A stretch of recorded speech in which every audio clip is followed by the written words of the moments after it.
எடுத்து வாசிக்கலாம். 1 யோவான் 5வது அதிகாரம் 20வது வசனம். 1 யோவான் 5:20.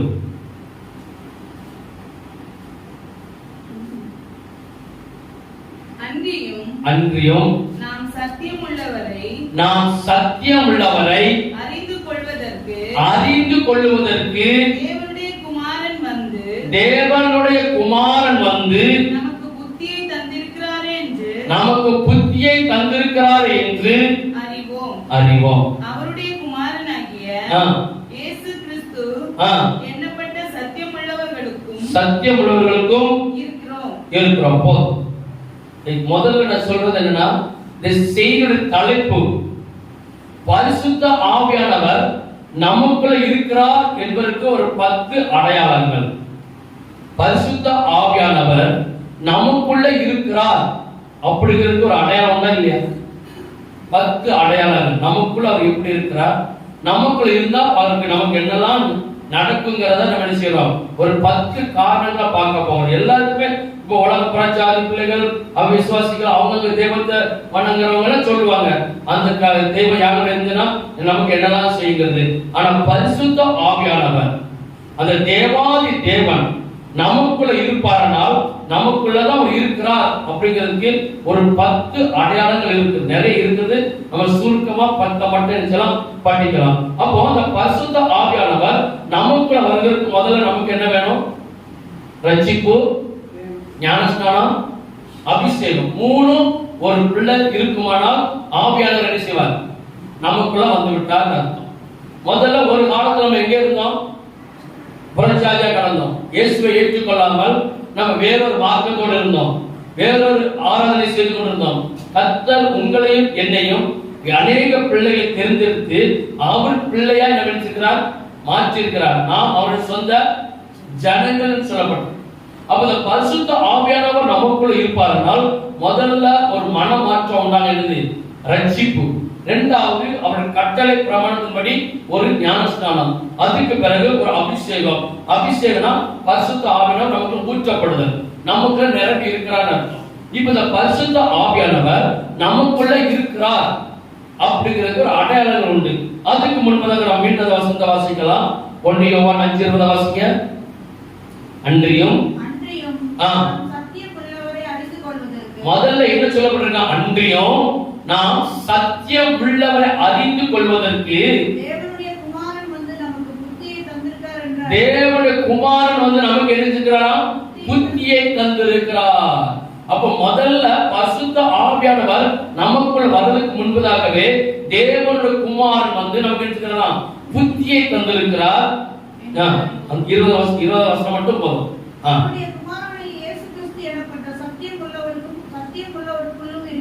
சத்தியம் உள்ளவருக்குள் நாம் இருக்கிறோம். அப்போ அந்த சத்தியம் உள்ளவருக்கு நாம் இருக்கிறோம். சத்தியம் உள்ளவர் எங்க இருக்கிறார்?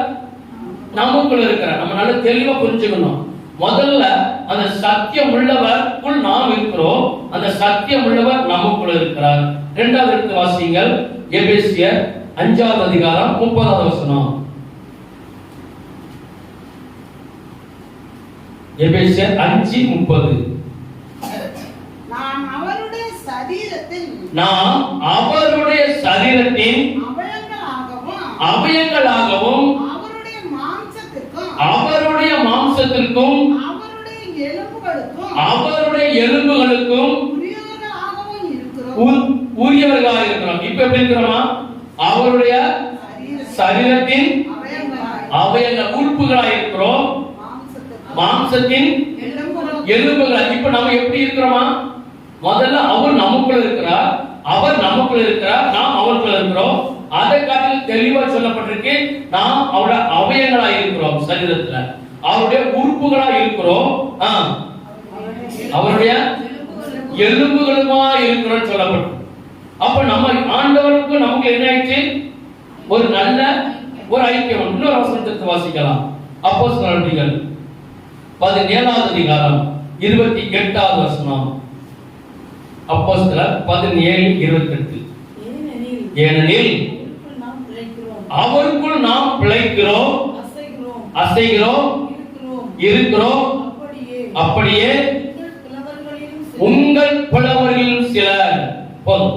அப்ப ஏனெனில் அவருக்குள்ள நாம் நினைச்சோமா இருக்கிறோம், அசைகிறோம், என்னது பிழைக்கிறோம். அப்ப இயேசுவும் நாம எப்படி ஆயிட்டோம்? சத்தமா சொல்லுங்க. ஒன்றாய் ஆகிவிட்டோம். இயேசுவுக்கு நமக்கு நல்ல ஒரு ஐக்கியம் ஆயிடுச்சு. நாம் அவருக்குள், அவர் நமக்குள். இப்படி இருக்கும்போது அவர் சரீரமாய், அவர் அவயங்களாய் நாம் இருக்கும்போது நாம் எப்படி ஆயிட்டோமா? ஒரு புது சிருஷ்டியா இருந்துட்டோம், மாறிட்டோம். அப்போ அந்த ஆவியானவர் மொத்தத்துல நல்லா கவனிக்கணும். இந்த நம்ம சரீரத்தை ரெண்டு பேர் பிரயாசப்படுவாங்க நம்ம சரீரத்துக்குள்ள வருகிறதுக்கு. ஒரு பக்கம் யார் வருவா? சாத்தான். ஒரு பக்கம் பரிசுத்த ஆவியானவர். ரெண்டு பேருக்கும் ஒரே ஆளை டார்கெட் பண்ணுவாங்க. நான் திரும்ப அதிக நாள் சொல்றதுதான், ஒரு மனுஷனுக்குள்ள வாசம் பண்ணுகிறதுக்கு இப்ப ஒரு பக்கம் சாத்தான் பிரயாசப்படுவான், இப்பிரபஞ்சத்தின் தேவனானவன். இன்னொரு பக்கத்துல பரலோகத்தின் தேவனான பிரயாசப்படுவார். இந்த பிள்ளை கெட்டு போக கூடாது, இந்த பிள்ளை எப்படியாவது யாம் பக்கம் யார் ஆட்சியத்துக்குள்ள ஆண்டாண்டு காலமாய் நிம்மதியாய் சந்தோஷமாய் மணமக்களோட மகிழ்ச்சியா இருக்கிறதுக்காக கர்த்தர் பிரயாசப்படுகிறார். இந்த பக்கத்துல சத்துரு என்ன, நான் தான் கெட்டு போனேன், நான் தான் பரவ தள்ளப்பட்டு கீழே விழுந்தேன், இனி நான் நரகம் போகிற நிச்சயம், என்ன நரகத்துக்கு கண்டிப்பா இதே ஆண்டவரை அனுப்பிடுவார், நான் மட்டும் சும்மா போக கூடாது, நான் கொஞ்சம் என்னோட சேதம் கொஞ்சம் பேரை கொண்டு பேர வேண்டும் சொல்லி அவன் பிரயாசப்பட்டு நம்ம சரீரத்தில் அவர்கள் பிரயாசப்படுகிறார். இதுதான் சரியான உபதேசம். இப்ப அவன் நம்ம இந்த பக்கமா நம்ம மதில் மேல் பூனையா உட்கார்ந்து கொண்டிருக்கிறோம், அந்த பக்கமா ஒரு பூனை கோட்டச்சோறுல உட்கார்ந்து இருக்குன்னா அது எங்க குதிக்கும் யாருக்கு தெரியும்? இந்த பக்கம் குதிக்குமா? அந்த எங்கன்னே தெரியாது. இதே போல மதில் மேல் பூனையா உட்கார்ந்து கொண்டிருக்கிறோம். ஆனா கர்த்தர் சொல்கிறார், இல்ல, நான் உனக்குள்ள இருக்கிறேன். நாம் இந்த பக்கம் சாயாமல் நாம் ஆண்டவர் பக்கம் சாய்ந்து அவர் பிள்ளைகளாய் மாறி, சொந்த ஜனங்களாய் மாறி, அவர் அவயங்களாய் மாறி, அவர் உறுப்புகளாய் மாறி நாம் அவருக்கு ஒன்றாக இணைக்கும் போது, இன்னொரு வசனத்தை வாசிங்க, எபேசியர் 4வது அதிகாரம் 24வது வசனம். எபேசியர் 4:24. மெய்யான நீதியிலும் பரிசுத்தத்திலும். இப்ப நம்ம எப்படி மாறிட்டோமா? தேவனுடைய சாயலால் உருவாக்கப்பட்டு விட்டோம். நீங்கள் புதிய மனுஷனை தரித்துக் கொள்ளுங்கள். அப்ப நம்ம இயேசுக்குள்ள இணைக்கப்படும் போது நம்ம எப்படி ஆயிட்டோம்? ஒரு புது சிருஷ்டியாய் மாறிவிட்டோம். இப்போ ஆவியானவர் நமக்குள்ள இருக்கிறாரு இல்லையா? சத்தமா சொல்லுங்க, இருக்கிறார் இல்லையா? நமக்குள்ள இருக்கிறார், நமக்கு வாசம் இருக்கிறார், நாம் அவரை ஏற்றுக்கொண்டோம். ஆனால் நமக்குள்ள இருக்கிறாருக்கு ஒரு 10 அடையாளங்கள் இருக்கிறது. அந்த அடையாளத்துல 2-3 நம்மகிட்ட இருக்கணும்.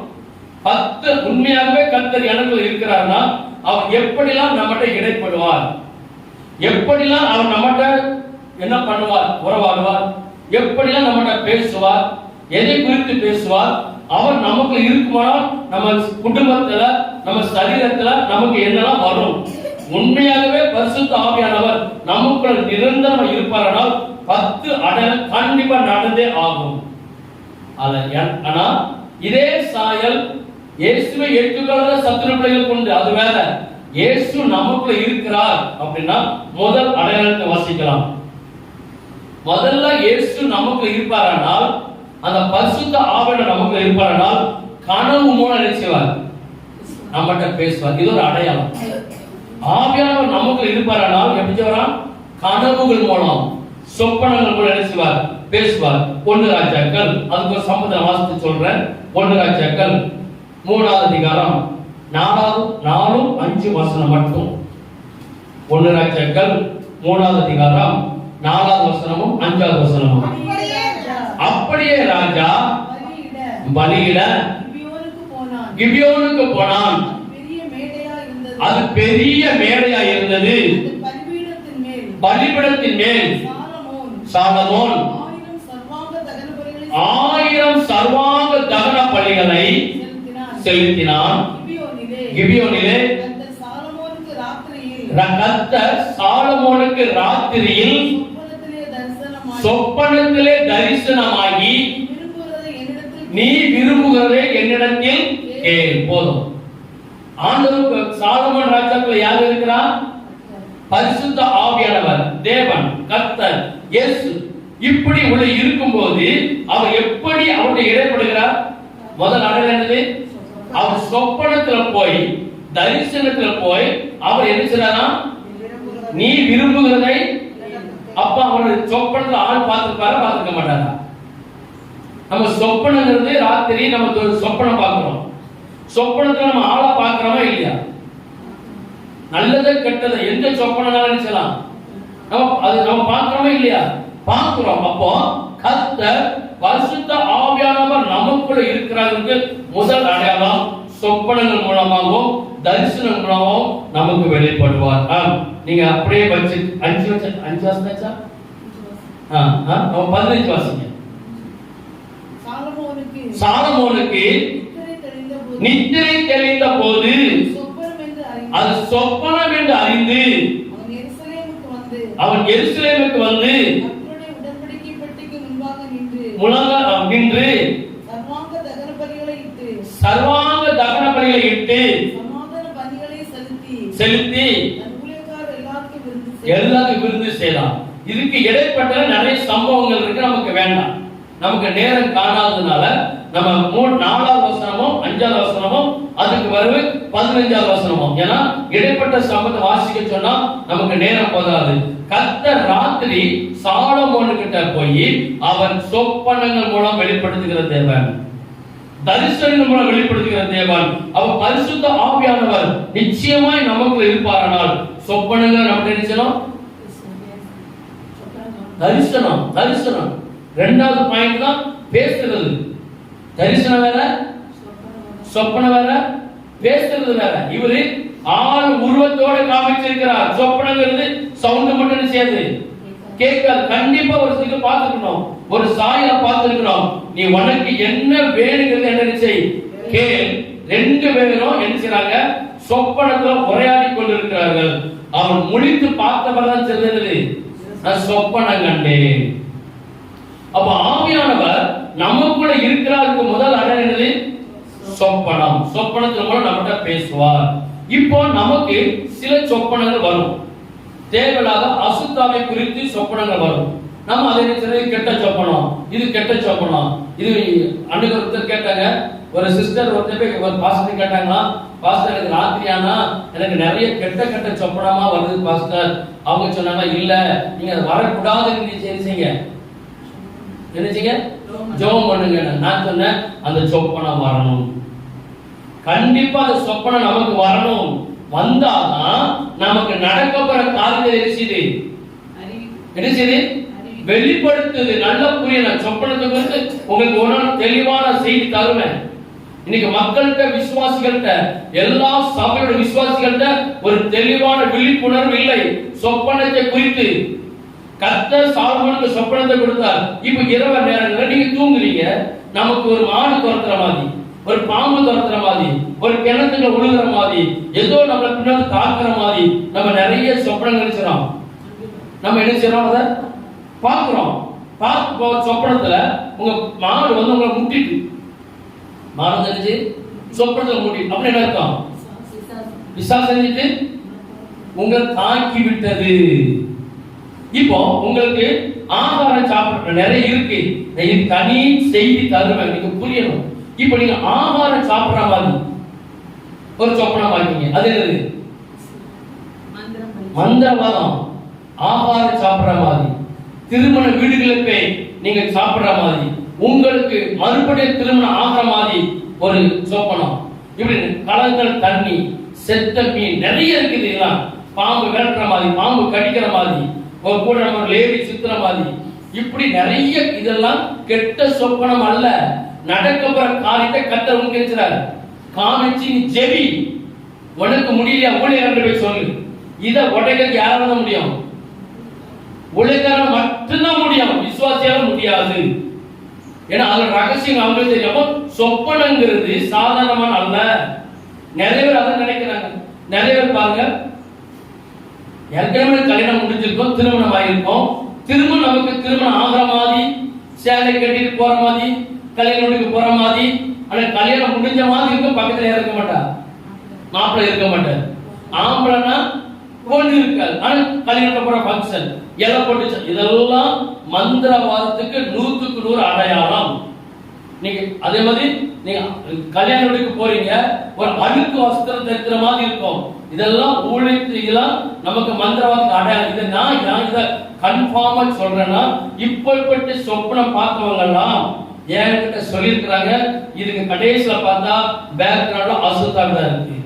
இன்னொரு காரியம் இருக்கு, நம்ம நரவல் நம்ம பாத்ரூமா பார்ப்போம், இல்ல நம்ம நரவல அதை தாண்டி போற மாதிரி பார்ப்போம், இல்ல அதை மிதிச்சுட்டு போற மாதிரி இருக்கும், இல்ல அது நிறைய ரோடுல அது இதுமா கிடக்கும், அதை எப்படி மிதிச்ச மாதிரியோ நம்ம மேல. இதெல்லாம் மந்திரவாதத்துக்கு அடையாளம். எந்த மாற்ற கருத்து கிடையாது. நீங்க நிறைய ஊழியக்காரர்கள் சொல்லி கொடுக்குறாங்க, அப்படி வரக்கூடாதுன்னு செய்யுங்க, இல்ல அப்படி ஜெபிக்கவே கூடாது. அது வந்துச்சுன்னா ஏதோ ஒரு அசுத்தாவி செய்து என்னை தாக்க போகுது, ஏதோ ஒண்ணு எனக்கு அந்த அசுத்தாவி மூலம் ஏதோ எனக்கு நடக்க போகுது அப்படின்னு நமக்கு அது தெளிவான ஒரு அர்த்தம். இதை உடனே கடிந்து ஜெபிச்சு அதை வேறோட அறுத்துட்டனா பின் நாட்களில அது நான் சொல்லி தரேன். இப்படி சொப்பனம் பாத்தீங்கன்னா, தரிசனம் பாத்தீங்கன்னா, ஒரு 7 நாளைக்குள்ள ஒரு சம்பவம் உங்களுக்கு நடக்கும். ஏதாவது அசுத்தாவி குறித்து அசுத்தாவி கொண்டு நடக்கும். ஆனா நமக்கு மக்களுக்கு என்ன செய்யல, ஒரு விழிப்புணர்வு இல்லை. அதனாலதான் இன்னைக்கு கர்த்தருடைய பிள்ளைகள் நிறைய பேர் கஷ்டப்படுகிறார்கள். நிறைய ஊழியக்காரர்கள் சொல்லி கொடுக்கிறதா அது வரக்கூடாதுன்னு சொன்னா இல்ல வரணும். கர்த்தர் சாலமோனுக்கு நினைஞ்சாரு, சொப்பனத்தை தான் பேசினார். சரி, 2வது பையன் நேரம் இல்ல. 2வது நமக்கு இருக்கிற அடையாளம் 1 சாமுவேல் 3வது அதிகாரம் 8வது வசனம் முதல் 12வது வசனம் வரைக்கும் மட்டும் வாசிக்க போதும். கர்த்தர் மறுபடியும் 3ஆம் விசை சாமுவேலே என்று கூப்பிட்டார். அவன் எழுந்திருந்து ஏலியினிடத்தில் போய் இதோ இருக்கிறேன், என்னை கூப்பிட்டீரே என்றான். அப்பொழுது கர்த்தர் பிள்ளையாண்டானே கூப்பிடுகிறார் என்று ஏலி அறிந்து சாமுவேலை நோக்கி நீ போய் படுத்துக்கொள், உன்னை கூப்பிட்டால் அப்பொழுது நீ கர்த்தாவே சொல்லும் அடியேன் கேட்கிறேன் என்று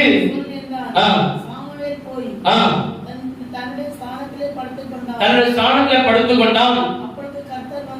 கர்த்தர் வந்து நின்று முன் போல சாமுவேலே சாமுவேலே என்று கூப்பிட்டார்.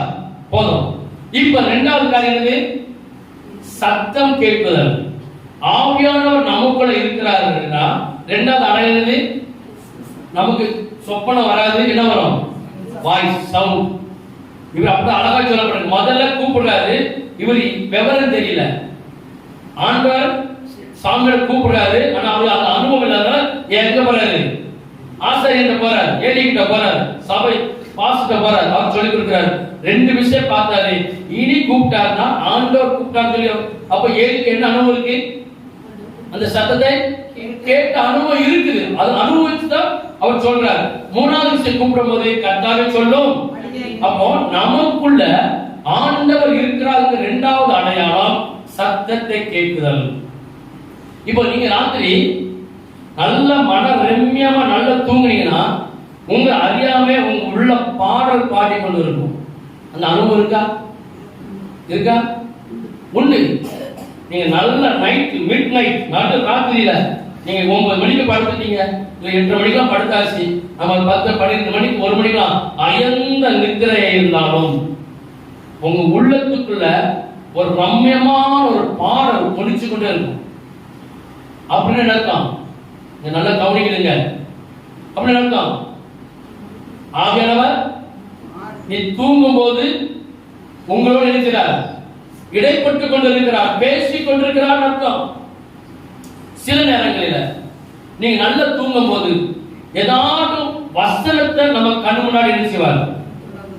அப்படி அர்த்தம். ஆண்டவர் நம்மகிட்ட பேசுகிறார். அடையாளங்கள் இதை நம்ம முதல்ல புரியணும். இப்போ நீங்க நைட்டு படுத்து தூங்குறீங்க, ஒரு 12 மணிக்கு உங்களை அறியாம ஒரு பயம் வருது, ஒரு எதுவுமே இல்லை, ஆனால் என்ன செய்யுது? அப்படி அர்த்தம். அப்படி அர்த்தம். பிசாசு உங்க பக்கத்துல வந்து உங்களை தொட முயற்சிக்கிறான்னு அர்த்தம். இதை நம்ம கண்டிருக்கமா? அந்த அனுபவம் நமக்கு சொல்லுது. அப்ப நமக்கு ராத்திரி நேரங்கள்ல நம்ம பக்கத்துல வந்து பிசாசு நிப்பான், தொடர்ந்து வருவான். அதான் நாங்க அடிக்கடி நம்ம சொல்லி கொடுக்கிறது, இங்க ராத்திரி தூக்கும் போது தேவனோடு என்ன செய்ய, பேசிக்கொண்டிருங்கள். அந்த அனுபவம் வரணும். நீங்க படுத்த உடனே நினைச்சு கூடாது. ஒரு 5 நிமிஷம் நீங்க எதுல படிக்கீங்களோ படுத்துட்டு கண்ணை மூடிட்டு, ஆண்டவரே நான் படுத்திருக்கிறேன், நீர் பேசணும், என்னை சுத்திலும் உங்க தூதர்கள் எனக்கு பாதுகாப்பு தரணும். நீங்க எனக்கு அப்படி நம்ம சொல்லணும். என் கால் புறத்துல, என் தலைமாட்டுல உங்க தூதர் என்ன செய்யணும், எனக்கு நீங்க நிப்பாட்டணும். நான் தூங்குவேன், நீங்க என்ன செய்யணும், பேசணும். எனக்கு பரவங்க தரிசனத்தை எனக்கு தாங்க, எனக்கு எல்லாம் நீங்க வெளிப்படுத்துங்கன்னு சொல்லிட்டு, அது மட்டுமல்ல, நான் படுத்து இருக்கிறேன், உங்க ரத்தம் நான் தூங்கி முடிக்கிற வரைக்கும் உங்க ரத்தம் என்ன மூடி இருக்கட்டும், போர்வை போல. எது போல? நம்ம குளிருக்கு எப்படி போர்வை எப்படி போட்டு எப்படி மூடிருப்போம்? சத்தமா சொல்லுங்க. எப்படி மூடிருப்போம்? கழுத்துக்கு மூடுமா, தலைவருக்கு மூடுமா? எப்படியோ சூழ்நிலை. அதே போல உங்க ரத்தத்தையும் தலை முழுவதையும் மூடிக்கொள்ளுங்க சொல்லிட்டு நீங்க ஜெபம் பண்ணுங்க. ஒருவேளை சத்ரு உங்கள் தொடர்ந்து வருவான், உங்க வீட்டுக்குள்ள வருவான், உங்க ரூமுக்குள்ள வருவான், வந்தோன்னா பொசுக்குன்னு போயிருவான். எங்க என்ன செய்யும்? என்ன செய்யும்? நீங்க போட்ட காவல் நிற்கும், காவல் நிற்கும். இதே புறஜாதி மக்கள் என்ன செய்வாங்கன்னா, காவல் தேவதைன்னு சொல்லிடுவாங்க. அவங்க இருக்கிறாங்க பாதுகாப்புக்கு. அது நிறைய காவலுக்கு நிறைய கட்டுகள் இருக்கு, அது அவங்க சரியா போட்டுருவாங்க. நம்ம செய்யறதுல நம்ம வெறும் சின்ன சுருக்க ஜெபம், ஒரு அர்த்தம் இல்லாத ஜெபம், கடமர ஜெபம், ஏதோ சின்ன ஜெபம்னு உடனே பார்த்து. துன்மார்க்கனுக்கு கர்த்தர் நல்ல தூக்கத்தை தான் கொடுப்பாரு, நீதிமானுக்கும் கொடுப்பாரு, சன்மார்க்கும் கொடுப்பாரு. தூக்கம் பொதுவா கர்த்தர் மனுஷனுக்கு நேமிச்சது.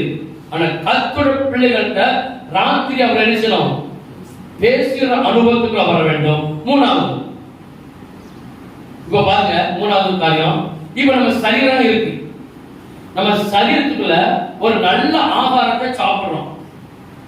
எந்த ஆகாரமான இருக்கட்டும், ஒரு நல்ல ஆகாரத்தை சாப்பிடுறோம். சரீரம் என்ன செய்யுது, ஏற்றுக்கொள்ளுது. ஏற்றுக்கொள்ளவில்லை என்ன விஷயம்? ஒண்ணு ஆந்தி வரும், கேட்டா டிசென்ட்ரி, ஏதோ ஒரு விஷயம். நமக்கு சாப்பாடு சரியில்லை, நம்ம உடம்புக்குள்ள ஏற்றுக்கொள்ள விட ரெண்டே சம்பந்தம் நடக்கும்.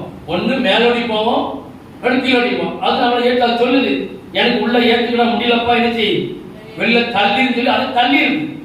அப்ப இந்த சரீரமே நம்ம ஒரு அசுசியமான ஒரு ஆகாரத்தை சாப்பிடும் போது சரீரத்தை ஏற்றுக்கொள்ள மாட்டேங்குது. நம்ம தள்ளுறவங்க, ஆனா அது கூட ஏற்றுக்கொள்ள மாட்டேங்குது. மூணாவது அடையாளம் என்னன்னா, நமக்கு ஒரு பரிசுத்தமா இல்ல அப்படின்னா அந்த சரீரம் நம்ம ஏற்றுக்கொள்ளாது. ஆவியானவர் நமக்குள்ள இருக்கிறாருன்னா அசுத்தத்தை என்ன செய்யாது, விரும்பாது. எடுத்துக்காட்டு ஒரே சம்பவம் இருக்கு, நான் வாசிக்கலாம். ஆதியாகம புத்தகம் 39வது அதிகாரம் 4வது வசனம் முதல் 11வது வசனம் வரைக்கும். யோசேப்பினிடத்தில் தயவு வைத்து ஊழியக்காரனும் விசாரணை காரணமாகிய யாவற்றையும். சரி போதும், இந்த சம்பவம் நமக்கு நல்லா தெரியும், முழுதும் வாசிக்கிறதா நேரம் காணும். இப்ப யோசேப்பை குறிங்க, யோசேப்பை கூட யார் இருந்தா? தேவன் இருந்தார், பரிசுத்த ஆவியானவர் இருந்தார். இப்ப என்ன சம்பவம் நடக்குன்னு பாத்தீங்கன்னா, அந்த அரண்மனையில அந்த ராஜா யோசேப்பு கிட்ட எல்லா பொறுப்பெடுத்தாரு.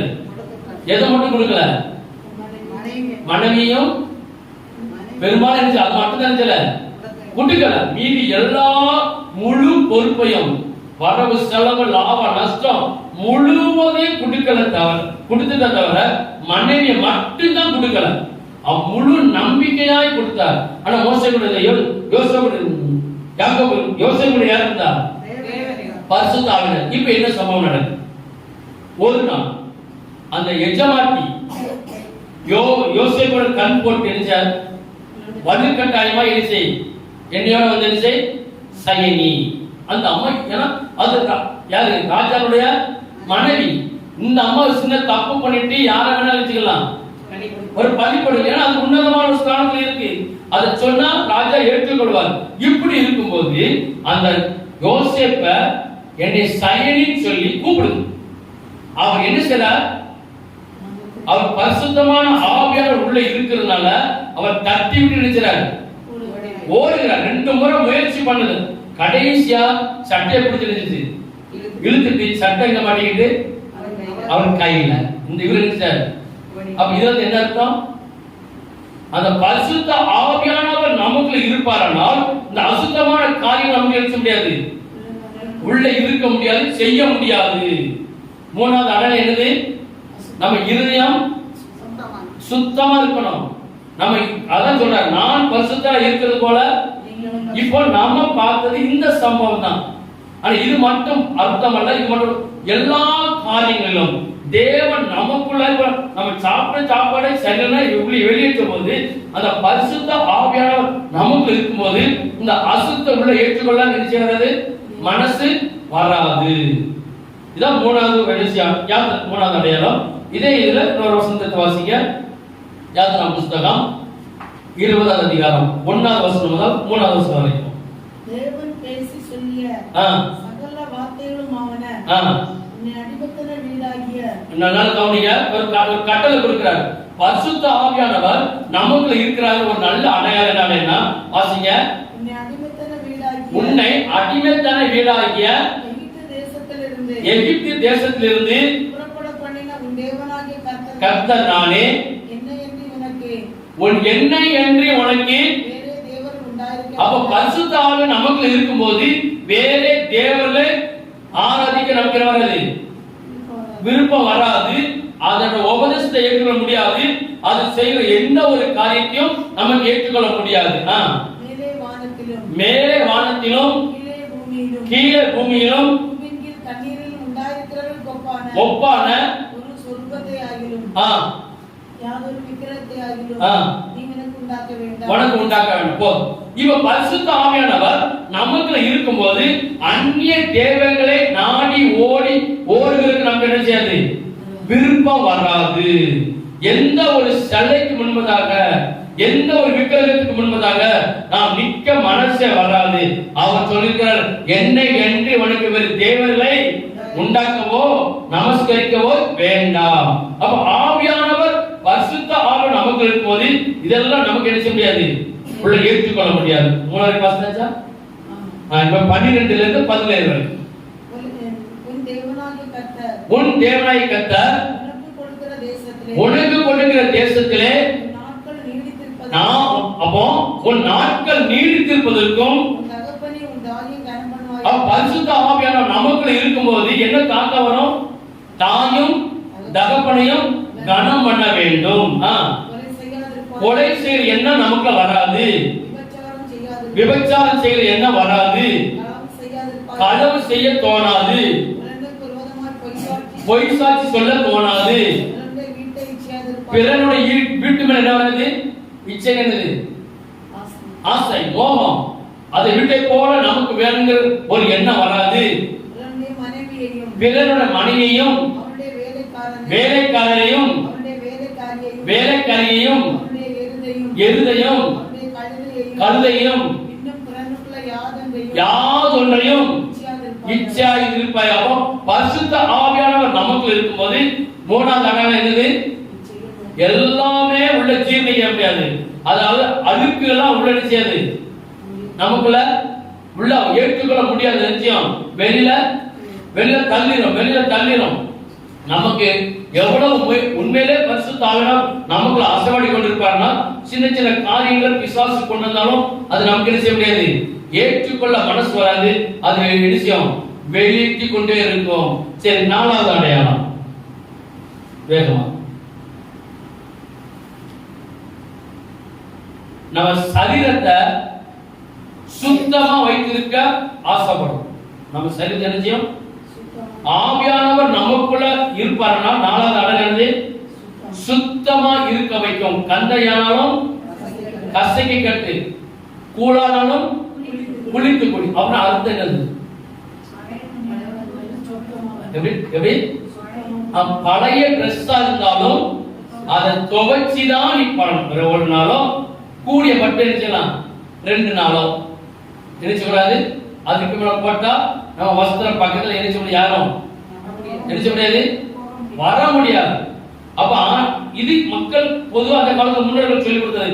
நீ கந்தையானாலும் கசைக்கு கட்ட, கசைக்குன்னா துவைச்சி கூழ் ஆயிடுன்னு சொல்லி அவசரப்பட்டு நினைச்சத குளிக்காமல் நீ சாப்பிடாத, நீ குளிச்சுட்டு தான் நினைச்சணும் சாப்பிடணும். இன்னைக்கு காலம் எப்படி மாதிரி கிடக்கு, குளிப்புக்கு சாப்பாட்டுக்கும் சம்பந்தமே கிடையாது, சம்பந்தமே கிடையாது. நம்ம இப்ப காலத்துக்கு மாறிட்டு, ஆனா முன்னோர்கள் சொல்லி கொடுத்தது என்னது என்னது நமக்கு எல்லாம் சுத்தம்.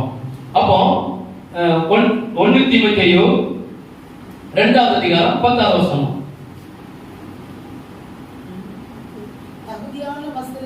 தகுதியான வஸ்திரத்தினாலும் ஞானத்தினாலும் நாணத்தினாலும், ஞானமா நாணமா, நாணம்னா வெக்கம், ஞானத்தினாலும் தெளிந்த புத்தினாலும் தேவ பக்தி உள்ளவர்கள் என்று சொல்லிக் கொள்கிற கிரியைகளுக்கு ஏற்றபடியே ஸ்திரீகளுக்கு ஏற்றபடியே நற்கிரியைகளினாலும் நம்மளை அலங்கரிக்கணும். அப்போ நமக்கு 4வது காரியம் என்னன்னா, நம்ம சரீரம் எப்படி இருக்கணுமா, எப்பவும் தகுதியான வஸ்திரம், சரீரம் எப்படி இருக்கணும், எப்பவும் சுத்தமா இருக்க வேண்டும், நல்ல Dress போடணும். அந்த Dress பார்த்தே ஆண்டவர் நினைச்சணும் நமக்குள்ள. நம்ம Dress போட்டு பரிசுத்த ஆவியானவர் வெளியில நினைக்க கூடாது, நினைச்ச கூடாது. சில Dress பார்த்து ஆண்டவர் நினைக்கிறாரு, நம்மளுக்கு பேர் அது நம்ம சொன்னா நம்ம சொல்லிக்கிட்டு செய்யாது உண்மையில்தான். நீங்க நல்லா கவனிச்சு பாருங்களேன், நமக்கு நல்ல Dress இருக்கு, நல்ல கலர் இருக்கு. இன்னைக்கு நாகரிகத்துக்கு தகுந்தாக்குல எவ்வளவு விதவிதமா Dress வந்தாலும் நமக்குள்ள Dress இருக்கா இல்லையா, இருக்கு. நமக்குள்ள Dress அங்க இருக்கு, நீங்க தேடி வாங்கணும். உலகத்துக்கு ஒத்த வேஷம் போட்டீங்கன்னா ஆவியானவர் நமக்குள்ள இல்ல. நம்ம கஞ்சா முஞ்சா ஒரு Dress போட்டோம்னா நம்ம மனசு எப்படி இருக்குன்னு சொல்லுங்க, எப்படி இருக்கு? அப்படிதான் அந்த Dress வச்சு ஓரளவுக்கு நினைச்சிடலாம், மக்களை கெஸ் பண்ணிடலாம். உண்மை அது நான் சொல்ல, முன்னாடி சொல்ல முன்னோர்கள். அப்ப அவங்க வஸ்திரம் வச்சே அவங்க நினைச்சிடலாம், நம்ம கண்டுபிடிச்சிடலாம். எப்பவும் ஒரே கருப்பே கருப்பே கருப்பேன்னு எடுத்ததுக்கெல்லாம் 7-8 வகை கருப்பு எடுத்துக்கிட்டு வச்சீங்கன்னா உங்ககிட்ட யாரு இருக்கு சொல்லுங்க. கடந்த நாள் அசுத்தா கேட்டு உடைக்கும் போச்சு. நான் கேட்டேன், இவன் எதுக்கு எடுத்தாலும் பண்ற ட்ரெஸ் எல்லாம் கருப்பு கருப்பா எடுத்து போடுறால, எதுக்கு எடுத்தாலும். நான் கேட்டேன், எனக்கு கருப்பு ரொம்ப பிடிக்கும், நான் அதனால அவரை நினைச்சேன் நான் எடுத்து நான் உடுத்த வைக்கிறேன், எனக்கு போதும். அப்போ அவன் ஏன் அதிகமா மது குடிக்கிறான்னு கேட்ட, எனக்கு என்ன வேணும், எனக்கு மது வேணும், நான் அவனுக்குள்ள இருக்கிறேன், நான் எனக்கு மது வேணுங்கனால நான் அதிகமா குடிக்க வைக்கிறேன். அப்போ நமக்கு கருப்பு ட்ரெஸ் போடலாம், தப்பு இல்ல. எதுக்கு எடுத்தாலும் கருப்பு கருப்பு கருப்பு கருப்புன்னா நம்ம கொஞ்சம் நினைச்சோம் கொஞ்சம் யோசனை. கருப்பு தப்பு சொல்லல, அளவுக்கு மிஞ்சி போகும். நான் சொல்றது உங்களுக்கு புரிய நினைக்கிறேன். அளவுக்கு மிஞ்சி மிஞ்சி போகும்போது அது ஆவியானவர் உள்ள இல்லைன்னு அர்த்தம். அப்ப நமக்கு சரீரம் சுத்தமா இருக்கணும், வஸ்திரங்கள் சரீரம் சுத்தமா இருக்கணும், வஸ்திரங்கள் தகுதியான வஸ்திரம் இருக்குமானால் நம்ம யார் இருக்கிறார். அதான் பவுல் சொல்றார், எல்லாவற்றையும் அனுபவிக்க எனக்கு என்ன செய்ய வேண்டியது. 1 கொரிந்தியர் 10:23 எடுத்து வாசிக்க வேண்டாம். 1 கொரிந்தியர் 10:23 சொல்லப்பட்டிருக்கு, எல்லாவற்றையும் அனுபவிக்க எனக்கு கனவு உண்டு, ஆனால் எல்லாம் எனக்கு தகுதி இல்லைன்னு சொல்லி முடிச்சுட்டார். சரி, 5வது வேகமா, சத்தியத்தின் பாதையில நம்ம நடக்க பண்ணுவார், அநீதி செய்ய விட மாட்டார், நீதி நியாயங்களை பேச வைப்பார். இப்ப பாருங்க, இப்ப சரியா சத்தியத்தின் பாதையில் நடக்கும் போது நம்ம சரியான கண்டிஷன் பட்டா நம்ம என்ன செய்ய மாட்டோம், கேட்க மாட்டோம். இப்ப நான் உங்களுக்கு ஒரு ரூல்ஸ் போறேன்னு வச்சுக்கோங்க. நான் கற்றுக்கொண்ட வேதத்தின்படி நம்ம சபையில இப்படிதான் இருக்கணும், சரியா 10:15 உள்ள வந்துடணும், கூடிச்சுன்னா 10:20 உள்ள வந்து உட்கார்ந்துக்கணும், அடுத்த வாரத்தை வரணும் சொன்னா நீங்க என்ன செய்வீங்க சொல்லுங்க. மாஸ்டர் வேலை உள்ளது, நியாயமான தப்பு சொல்ல உள்ளது. இதனால பரிசுத்தமா இருக்கிறவங்க சில ஒழுக்க முறையில கற்றுக் கொடுப்பாங்க. நம்ம போற மார்க்கம் தப்பு, நம்ம இங்க போக கூடாது, இங்க இருக்க கூடாது, இங்க கேஜ் அபராதமாயி அடிக்கடி சொல்லுவார்.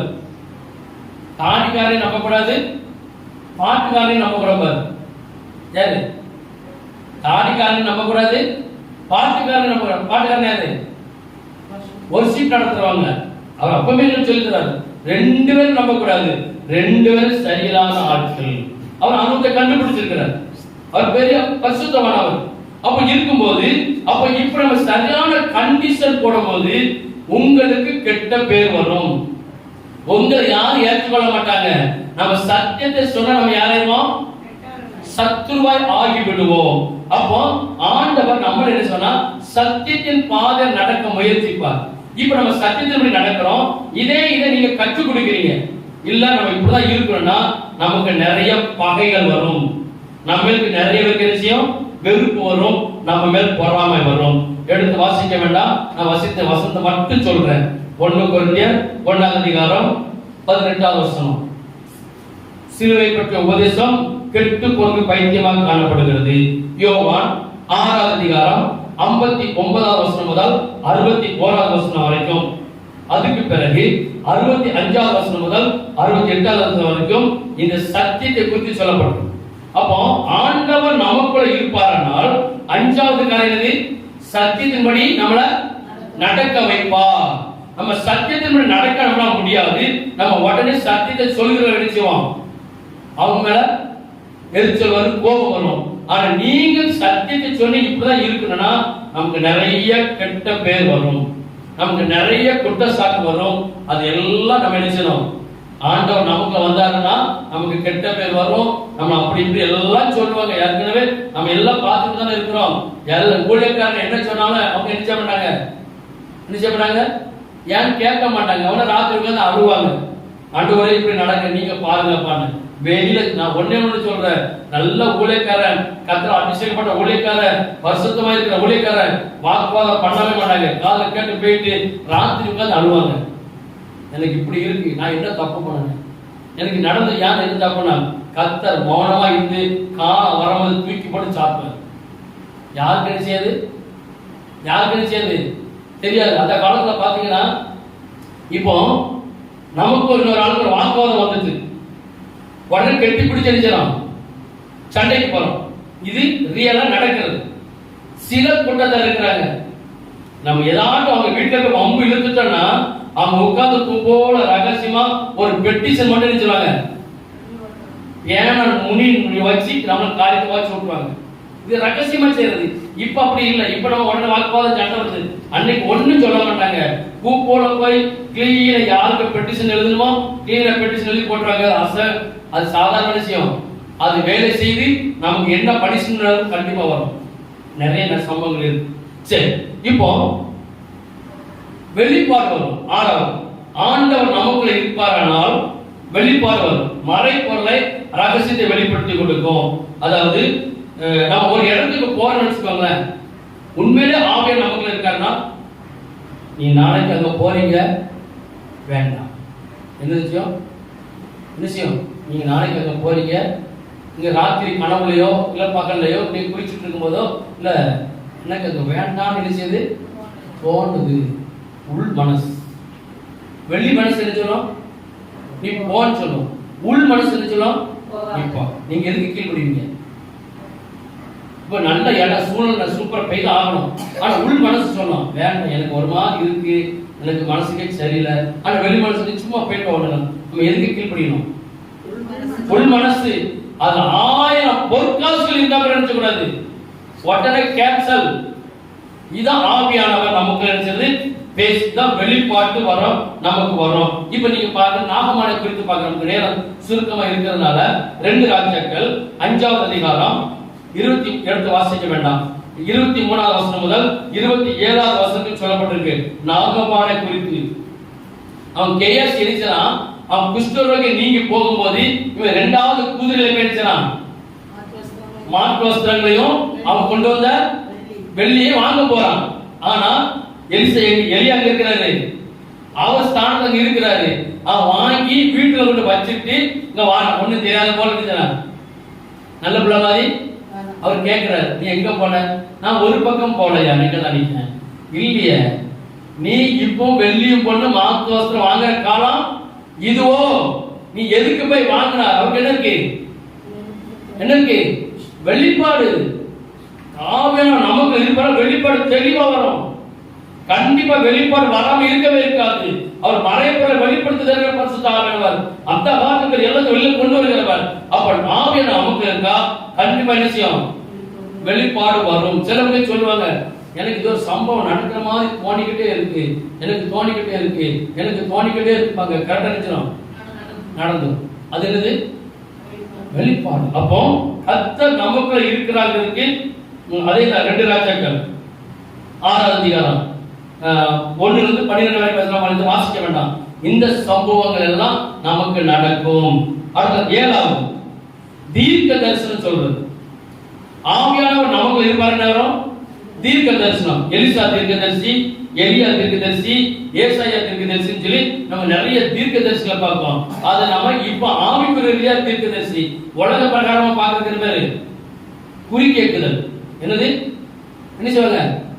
குறி கேட்க போவாங்க. ஒரு ஜாதகத்தை கொண்டுட்டு இந்த காரியம் நடக்கலாமா நடக்காதா, என் வீட்டுல கஷ்டம், என் பாலு எனக்கு ஏன் இதுன்னு சொல்லி அவங்க விக்கிரகத்தை பார்த்து போவாங்க. அவன் 4 நட்சத்திரத்தை எல்லாம் பார்த்துட்டு, ராசியை பார்த்து, பேரை பார்த்து, அந்த அசுத்தவை கூப்பிட்டு இவன் வந்தது உண்மைதானான்னு சொல்லி அதை பார்க்கும்போது வெளிப்பாடு கொடுக்கும். உண்மையாவே இருக்கும், சரியா இருக்கும். ஆனா ஆவிக்குரிய ரீதியில் இருக்கும்போது கர்த்தர், நீங்க ஆலயத்திலேயோ இல்ல செய்தி கேட்கும் போதோ, டிவில செய்தி கேட்கும் போதோ, நீங்க எதுக்காக இருக்கீங்களோ, உங்களுக்கு கர்த்தர் நல்ல ஊழியக்காரர் இருப்பார். டிவி மூலம் சரி, செய்தி நேரத்திலயோ எங்க கர்த்தர் உங்களுக்கு தீர்க்க தரிசன வார்த்தை கடந்து வரும். நீ இந்த காரியத்தை தப்பா செய்ய போற அதை விட்டு இருக்குது. நமக்கு என்ன செய்யாது? நமக்கு என்ன செய்யாது? தீர்க்க தரிசனம் ஆசீர்வாதத்துக்கு அல்ல. தீர்க்க தரிசனம் நம்ம கண்டித்து உணர்த்தக்கூடியது. மறைமுறை வெளிப்படுத்த நமக்கு திட்டம் தெளிவா பேசுவோம். நீ போகிற இடம் சரியில்லை, நீ போகாதே, உன்னை திருத்துன்னு சொல்லும். ஆனா நமக்கு மனசுல செய்யாது வராது. சில நேரங்களில நமக்கு ஒரு ஆசீர்வாதம் வரணும்னா அது தீர்க்க தரிசனம் வரும். உங்களுக்கு இந்த காரியத்தை தெரிஞ்சவர் இத்தனை நாள் உங்களுக்கு தெரிஞ்சவர் நிறைவேற்றி தரும். இதெல்லாம் தீர்க்க தரிசனம். அப்போ பரிசுத்த ஆவியானவர் நமக்கு இருக்கும்போது நமக்கு என்ன உண்டாகும்? வெளிப்பாடு வரும், தீர்க்க தரிசனம் வரும், எல்லாம் வரும். அதுக்கு பிறகு 8வது பாத்தீங்கன்னா, கர்த்தர் நம்மளை கொண்டு என்ன காரியத்தை நிறைவேற்ற வேண்டும் என்று தீர்மானம் போட்டிருக்கிறாரோ அதை கண்டிப்பா நம்மள வச்சிருச்சுவார், நிறைவேற்றி தான். நீங்க வேண்டாம் வேண்டாம் விட மாட்டார். நீங்க எங்க ஓடுனாலும், தப்பி ஓடினாலும் கடைசியா வலை போட்டு நினைச்சுவார். தூக்கினா அவர் சித்தத்தை உங்களை கொண்டுதான் செய்ய வேண்டும் என்று சொல்லி தீர்மானம் வச்சிருப்பார். அந்த பரிசுத்த ஆவியானவர் யோனாவை பாருங்க. யோனா எங்க போச்சதுக்கு எங்க போனாரு? தரிசிச்சுக்கு போனதுக்கு நினைவுக்கு கர்த்தர் விட்டுட்டாரா? இல்ல, நீ தான் போனோம். அப்ப ஆவியானவர் நமக்குள்ள இருப்பார். நீங்க வேண்டாம் என்று உதறி விட்டால உங்களை தூக்கி விட்டுருவார். அதே போல மோசே பிறப்பை எப்படிதான்? அவர் பிறந்த உடனே உயிர் தப்பி தான் வந்தார் அரண்மனை. இப்படிதான் அவர் சொல்ற திக்குவாயும் மந்த நாம ஆண்டவரை வேற யாரும் அனுப்புகிறார். இல்ல, நீ தான் வேணும். அப்போ ஆவியானவர் நமக்குள்ள சில காரியங்கள் நிறைவேற்றும் என்றால் உங்களை பயன்படுத்துவார். உங்களை பயன்படுத்துகிற பாத்திரமா நியமிப்பார். நீங்க வேண்டாம் என்று உதறிட்டா அதே சான்ஸ் எங்க பெறும்? வேற ஒரு ஆளுக்கு போயிடும். நம்ம எங்க போயிருவோம்?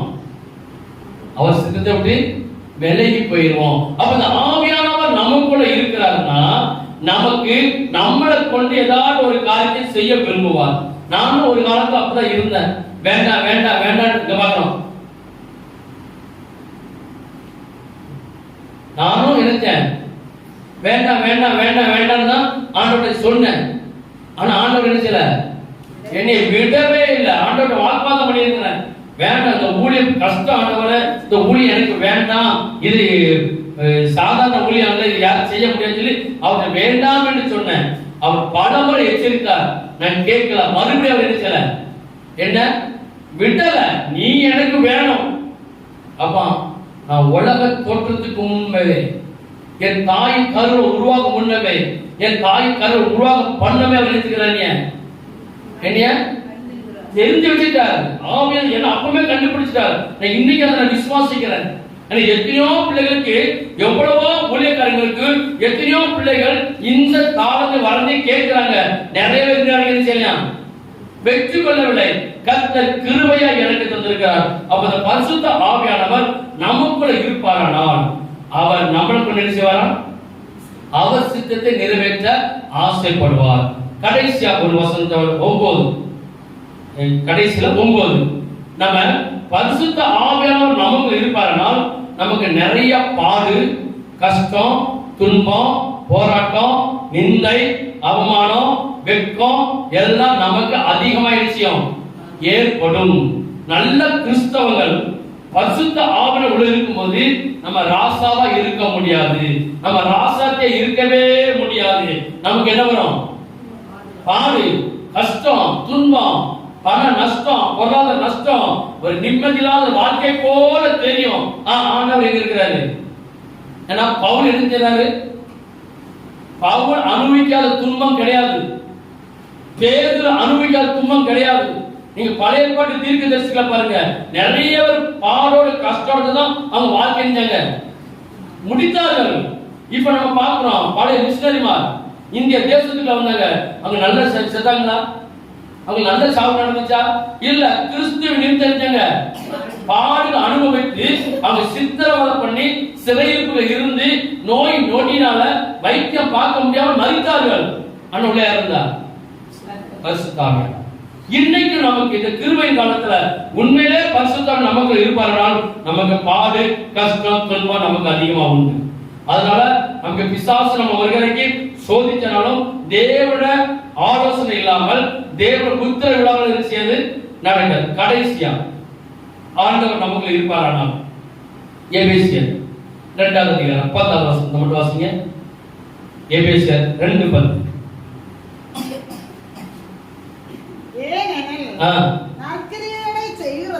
நற்கிரியைகளை செய்கிறதற்கு நான் கிறிஸ்து இயேசுவுக்குள் சிருஷ்டிக்கப்பட்டு தேவனுடைய செய்கையை நம்ம எதுக்காக சிருஷ்டிக்கப்பட்டோமா? நற்கிரியைகளை செய்வோம். பரிசுத்த ஆவியானவர் உங்களுக்குள்ள இருப்பாரானால், உங்களுக்குள்ள இருக்கிறதுக்கு 10வது அடையாளம் என்னது? நற்கிரியைகள் செய்யணும், நிறைய நன்மைகள் செய்யணும். நமக்கிட்ட எவ்வளவு இருந்தாலும் சரி, இருக்கிறத வச்சுட்டு என்ன செய்யணும்? நம்ம என்ன செய்யணும்? நம்ம கொடுக்கணும். நமக்கு ஒரு பக்கம் சேர்த்து வச்சாலும் நமக்கு கொடுக்கிறதுக்கு சேர்த்து வச்சதுல இருந்து கொடுக்கிறதுக்கு ஒரு வாய்ப்பு கிடைச்சா, 1 ரூபாயோ 2 ரூபாயோ 10 ரூபாயோ 100 ரூபாயோ சூழ்நிலைக்கு தாழ்ந்தாலும் போல, இடத்துக்கு தாழ்ந்தாலும் போல, கண்டிப்பா அதை காக்க வரும். என்ன வரும்? எப்படியாக்கும் நம்ம செய்யணும், எப்படியாவது செய்யணும், எப்படியாவது கொடுக்கணும், கொஞ்சமாட்டு இருக்கிறத கொடுக்கணும். அப்ப பரிசுத்த ஆவியானவர் நம்ம எதுக்காக சிருஷ்டித்தாரா? நற்கிரிகளை கொள்கைகளை பார்க்கிறோம். அவன் தான தர்மம் எங்க வந்து நினைச்சான்? வந்து அங்க போய் கேட்டிருக்கு. அப்ப ஆவியானவர் நமக்கு இருக்கும்போது நற்கிரிகள் செய்யாமல் இருக்கவே முடியாது. 10 அடையாளங்களை பார்த்தோம். வேற சொல்லுங்க பலபலன். முதல் அடையாளம் முதல்ல அவர் பேசுறது தரிசனத்துல, சொப்பனத்துல நம்ம காண்கிறது. 2வது தூக்கத்துல பேசுறது. 3வது பரிசுத்தமாய் நம்மள இருக்க உணர்த்துகிறது. அதுக்கு யார் சமத்தை யாரை பார்த்தோம்? யோசேப் நம்மள பரிசுத்தமா இருக்கிறத பார்த்தோம். 4வது நம்ம சரீரத்தை சுத்தமா வைக்க, ஆவியானவர் சரீரத்தை சுத்தமா வைக்க சொல்வார். 5வது சத்தியத்தின் பாதையிலே நம்ம நடத்துவார். சத்தியத்தின்படி நடக்க செய்ய முடியாது. நம்ம சத்தியத்தின்படி நடந்தா நம்ம சத்துருவா ஆயிடுவோம். 6வது வெளிப்பாடு வரம் நமக்கு அதிகமா கிடைக்கும். 7வது தீர்க்க தரிசனத்தோடு நம்ம பேசுவார், அடுத்தவங்களுக்கு தீர்க்க தரிசனம் சொல்ல வைப்பார். 8வது நம்ம சித்தம், அவரை கொண்டு எதை செய்ய வேண்டும் என்று நினைக்கிறாரோ நம்மளுக்கு உடனே செய்வார். நீங்க வேண்டாம் விட்டாலும் உங்களை விட மாட்டார். படுத்து கடந்தா நினைச்சாரு, தூக்கி விட ஓடு, என் சித்தத்தை நிறைவேற்ற சொல்லி நம்ம அவர் சித்தத்தை நிறைவேற்ற வைப்பார். 9வது பாடுகளுக்கும் கஷ்டத்துக்கும் நம்மளை உட்படுத்துவார். 10வது நமக்கு நிறைய நன்மைகளை செய்து வைப்பார். 10 அடையாளத்தை நமக்கு தந்திருக்க நிறைய இருக்கு. சுருக்கமா 10 அடையாளத்தை பார்த்திருக்கிறோம். இந்த 10 உங்ககிட்ட என்னால இருக்கு.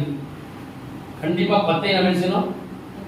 என்ன செய்யலாம், 10 அடையாளம் நமக்கு வேணும். நீங்க ராத்திரி ஜெபம் பண்ணுங்க, இல்லை நல்ல தரிசனம் தாங்க, ராத்திரி என் காதுக்கு வந்து பேசுங்க ஆண்டவரே, நான் படுத்திருக்கும் போது பேசுங்க, எனக்கு நிறைய நன்மை செய்யணும், எனக்கு பணம் தாங்க, நீ இருக்கிற பணத்தை உதவி பண்ணணும், இப்படி நிறைய என்னைய கொண்டு எதை செய்ய சித்த வச்சு நல்ல ஊழியம் செய்ய போகணும், ஆண்டவருக்காக சத்தியத்தை சொல்லணும், 4 பேரை கூட்டிட்டு வரணும். இதில் அப்படி இருப்பாருன்னா ஆவியானவர் நமக்கு என்ன செய்றாரு, நம்ம தள்ளிக்கிட்டே இருப்பார். போய் சொல்லு, 4 பேருக்கு போய் சொல்லு, 4 பேருக்கு சொல்லு, நான் செய்த நன்மை சொல்லு நம்ம பிரஷர் கொடுத்துக்கிட்டே இருப்பார். அவர் கொடுக்கலன்னா அவர் நம்ம நினைச்சல இல்லைன்னு அர்த்தம். இந்த 10 அடையாளத்தை கத்துட்டு கேட்போம். கர்த்தர் நம்மளை ஆசீர்வதிப்பாராக.